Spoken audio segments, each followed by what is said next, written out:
What's up, everyone? Welcome back to my channel. So this is my little EUROTRIP sampler. 3 countries, 6 days, absolutely insane. I started off at JFK, landed in Rome, absolutely beautiful, lush landscape when you land. Airport, real simple, got picked up by a driver in the Mercedes. And so it looked like he was kind of part of the mafia. It was crazy. He didn't really talk that much, but I pulled up to my boutique hotel, Campo de Fiore, in the Campo de Fiore area. I loved it because it was super boutique style. I really wanted it to be reminiscent of Italy and just, kind of be older, really made me feel like I was in the land, right? And so this is definitely an older hotel, but I really loved all of the charm to it. I mean, I'm walking upstairs to my room right now, and it was definitely a room I would say for a solo traveler.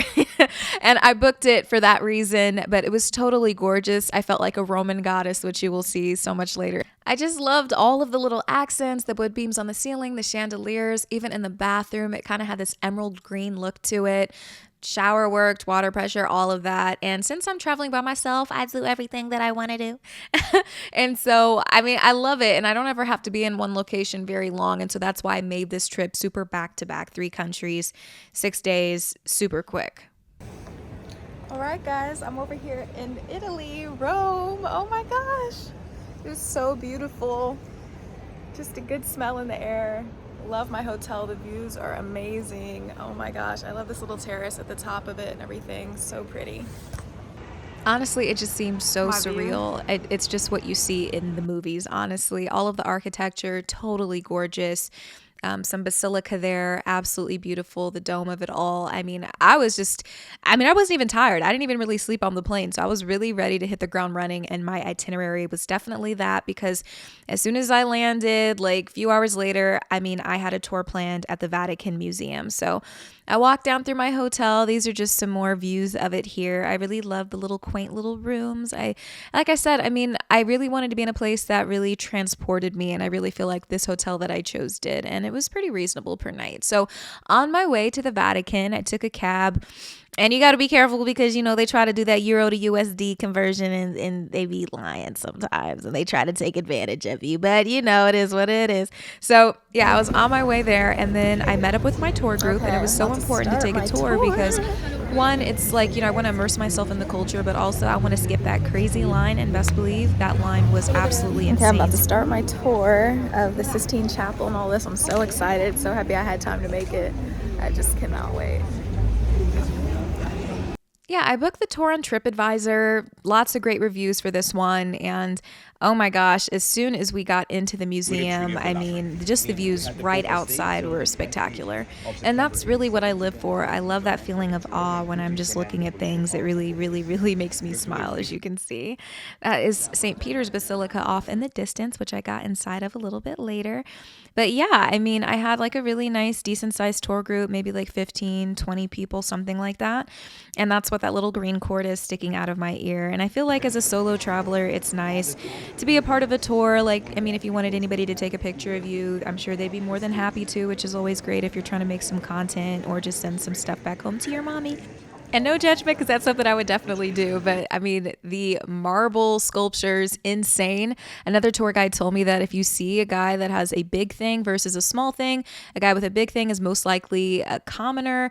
A small thing indicates they're a god, because a small thing indicates you have more self-control. Something like that was the story he told me. I thought that was kind of funny.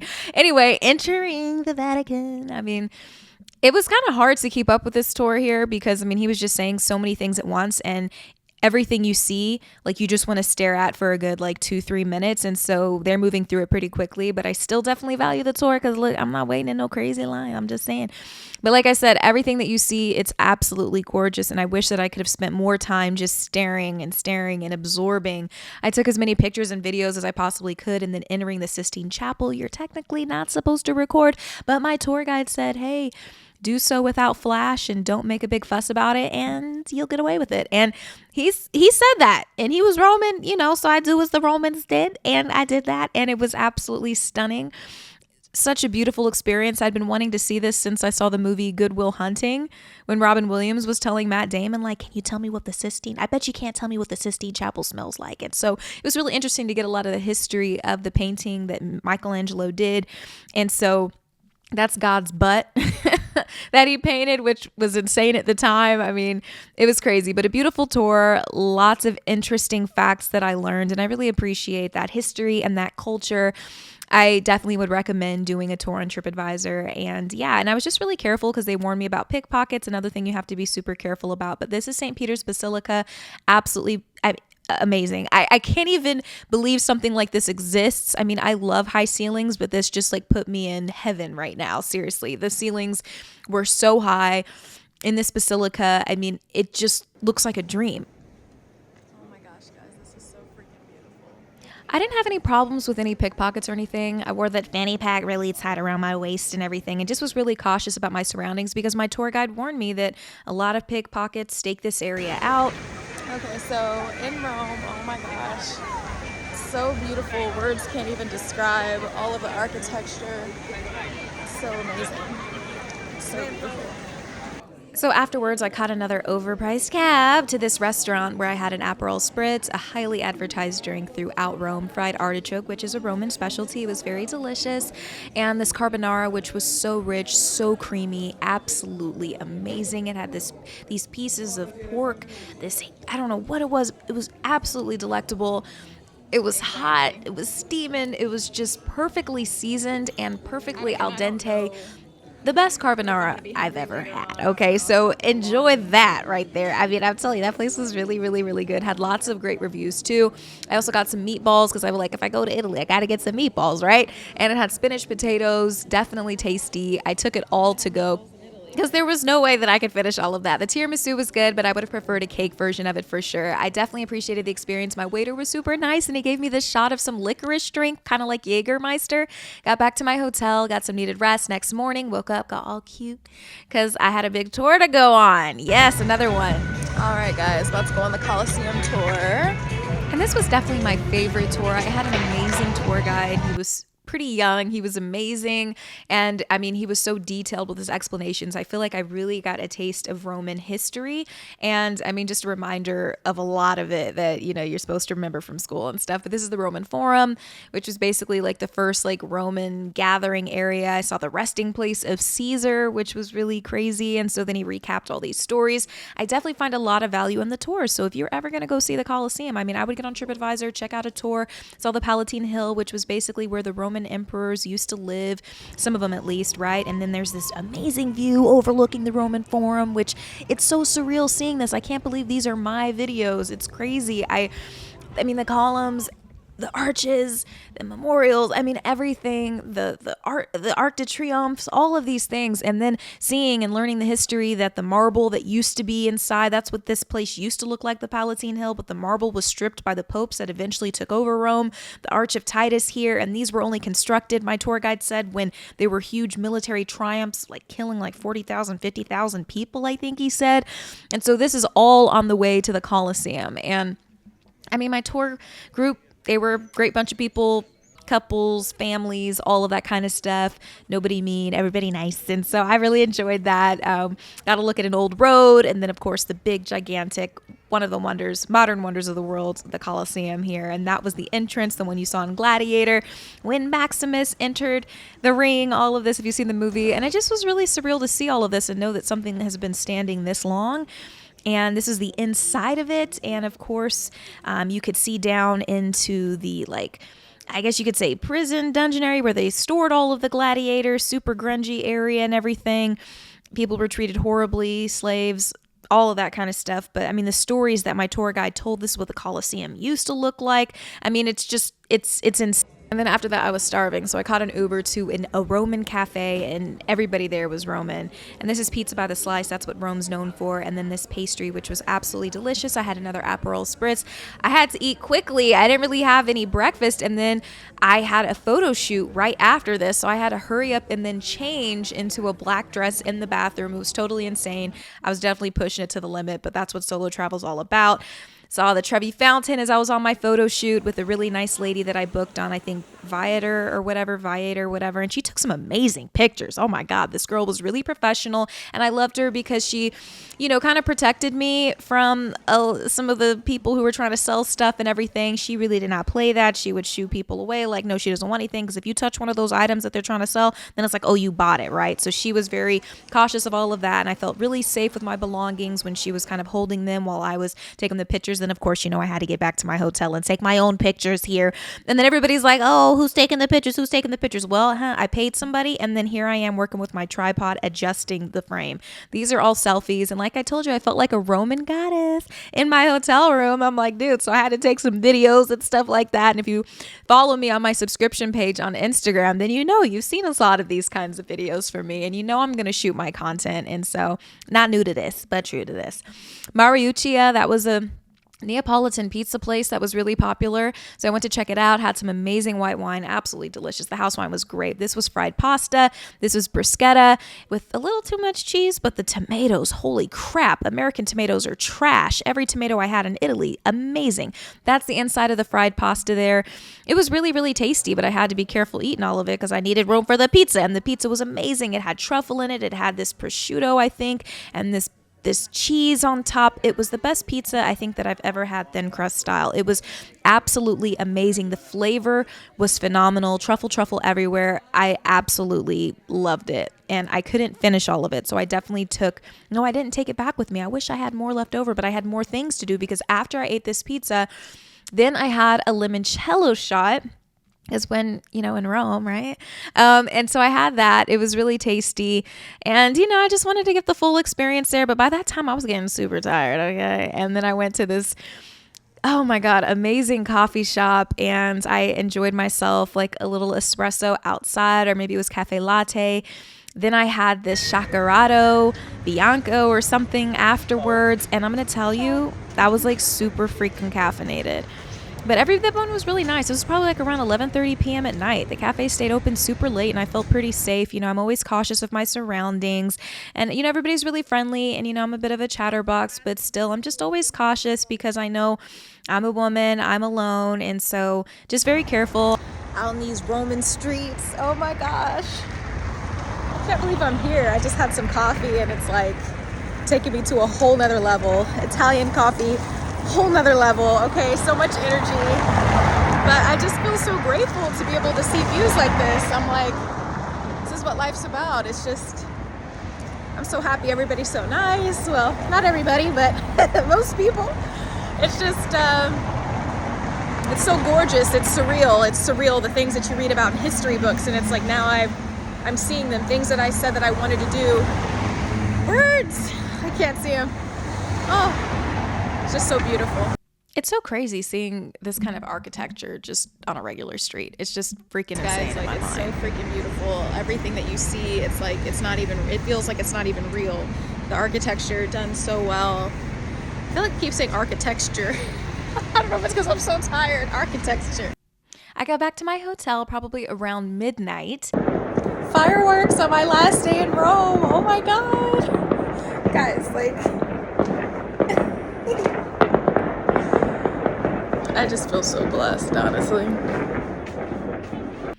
Okay, so I stayed up all night with that caffeine talking to my Instagram subscribers, and it was really hard because the next morning I had to go to Paris and I was exhausted. I had an early morning flight, quick flight, only like 2 hours, which is so great about traveling, between European countries and everything. But honestly, this is when it really started to hit me because I hadn't probably gotten real sleep in 2 days at this point, and I started to feel a little weary. Yeah, okay, I was still smiling, but I wasn't feeling 100% myself, but I was still super excited for Paris. First time in Paris. And so I really, just wanted to take it all in, of course. So I get to my hotel and this is when I start sipping ginger tea. Had a little scratch in my throat. And so I wasn't feeling that great.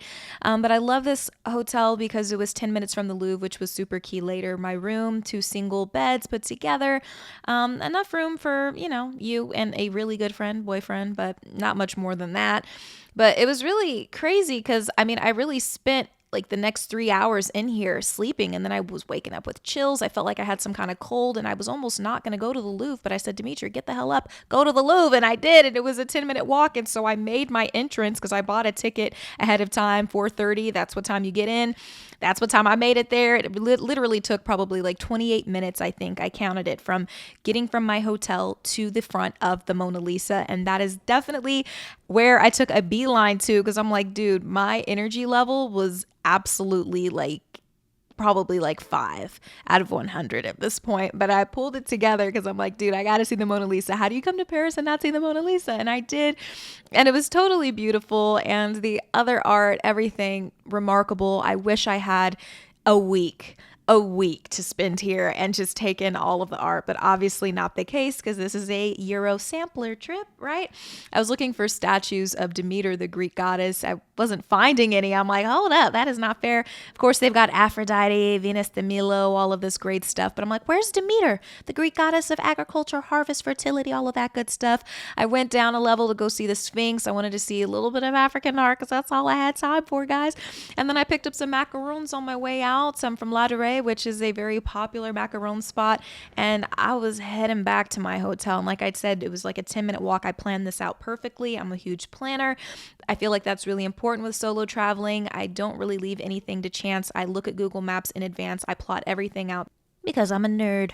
But anyway, I went to this little convenience shop because I was like, bro, I'm not going to dinner.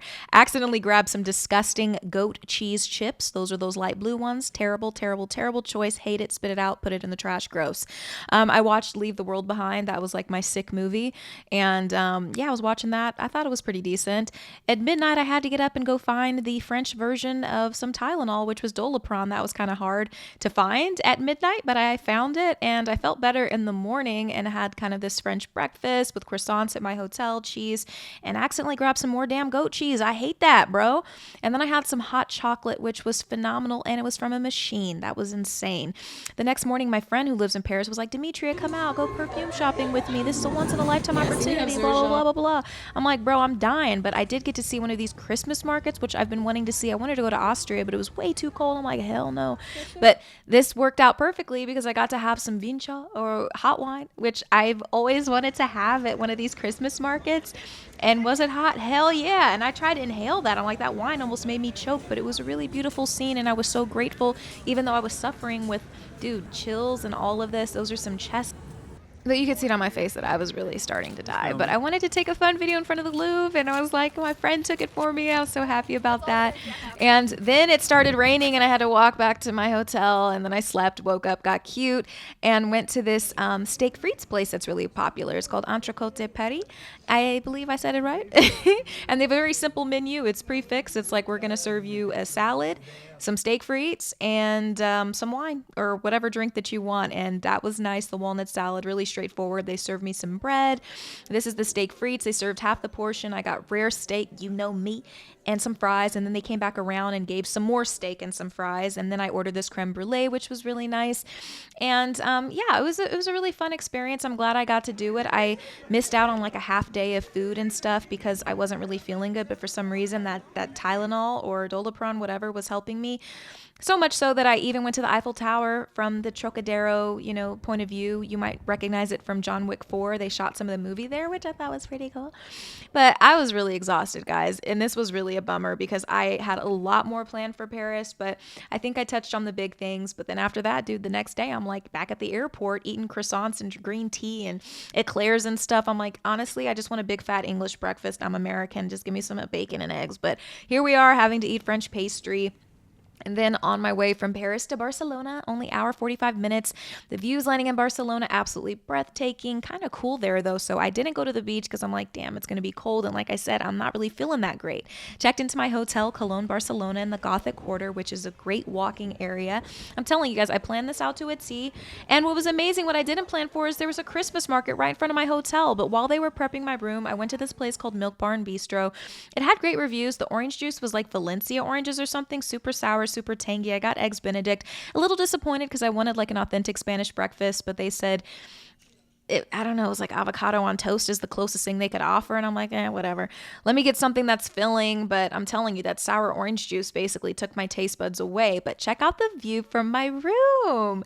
This is the Cathedral of Barcelona. I wanted to stay in this particular room with this view because I thought that was so breathtaking. And it just doesn't even look real. But I liked the room. The shower worked nicely. The amenities were cool. Nice mirror.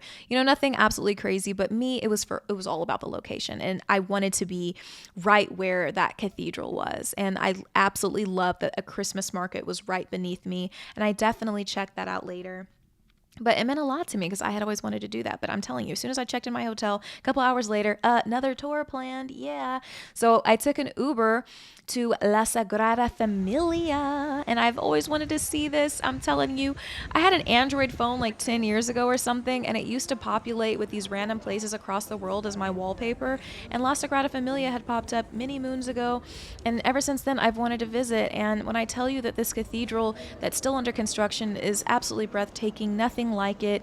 I mean, it's out of a movie, honestly. And like I said, when you're traveling solo, it's all about the views. It's all about just enjoying your surroundings. Felt totally safe.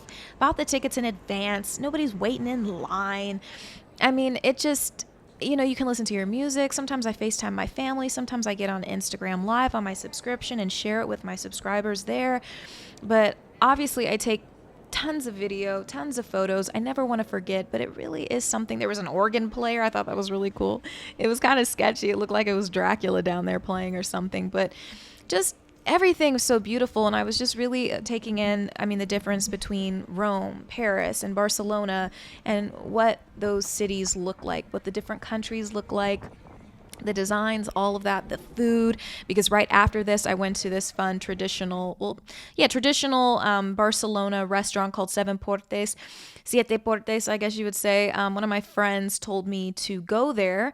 I had the most amazing sangria that I've ever had in my life. These are chicken and ham croquettes. Barcelona known for this Iberian ham, very good. The paella with lobster was really delicious, although I will say it was a bit salty for my taste, but the rice was cooked to perfection and the seafood was delicious inside of it.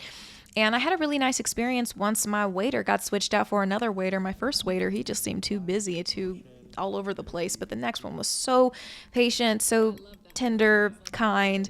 And I really loved the olives that they gave me complimentary. They were so delicious. But like I said, I had looked at the menu in advance. I didn't just take my friend's word for it. And it's really a place that is well known in Barcelona. I would have loved to have been able to try more places, but I just didn't really have time for that. Like I said, it's a sampler trip. And so this is what my room looked like at night. The view from the outside, the Cathedral of Barcelona, the Christmas markets. But the next morning, I'm telling you, I was not feeling good. Okay, guys, I was in for it, okay? But I kept pushing through. I had a great big breakfast with champagne, quiche, everything. Kiwi beans, persimmon, which I never had, which was really, really great. And these beans that were really good. This is just a view of the lobby in the hotel, and it was just gorgeous. I really enjoyed my time there. Everybody was really friendly. The Christmas markets, though, so beautiful. And then there was this figurine called a caganer, and that's traditional to Catalonian culture. It was really interesting. It's the guy with the red hat on. He's actually pooping, and you put him in your nativity scene, and it's supposed to bring forth good luck because it's like, just enriching the soil and all of this. I thought was kind of interesting. But I'm walking along La Rambla, and then I see this. I'm like, bro, they are definitely catering to these American tourists because, like, why? I just don't know. The Mercado de la Boqueria, which was absolutely beautiful. The selections of fruit in the front. Oh, my God, very expensive. €40 for the mangosteen. I'm like, bro, but the candy selection, if I was a kid, I would have died seeing that. But once you got deeper into the market, you started to see all of the amazing meat choices, the fruit, the tomatoes, which are so much better in Europe. Everything, the meat, and it was sad because I don't like seeing meat like that. The fish, the oysters, just everything. The produce, absolutely fresh. You could have ate the oysters there. Later on, I had some tapas and sangria, some garlic shrimp. I had some toast. The sangria, once again, was absolutely delicious. I had some cannelloni, which I thought was Italian, but came to find out that Spain has their version of it too. But I'm telling you, when I got back to the States, guys, I was sick, okay? I had a really bad respiratory infection. Doctor gave me this promethazine. Didn't really take it because then I read online that promethazine may not be the best for that. But when I finally felt better, I went to go check out the Fontainebleau in Vegas because I love the one in Miami so much. And so I just wanted to give you guys a little preview of this because I was home. It took a while to get home. I was hurt. I'm not going to lie. But when I felt better, I was so happy to be 100%.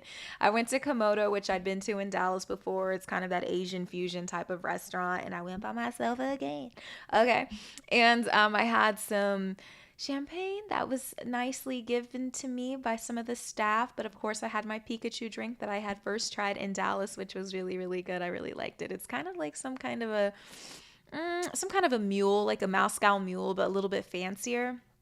And there was that champagne that they put these little flowers in, these little pansies. It looks like the sushi was cool, although there were brown specks in my avocado, which I thought was not really good. But the roll itself was good. This was dessert. I thought that was kind of cute. The waiter busted it open for me. And it was basically like this banana cream cheese or something like that. But I hope you enjoyed this video. I know that I kind of ended it abruptly, but I lost a lot of footage because honestly, when I got back to the States, I was feeling terrible, and that lasted for like 2 weeks, and so I was not taking any pictures, video. I mean, I was hurt.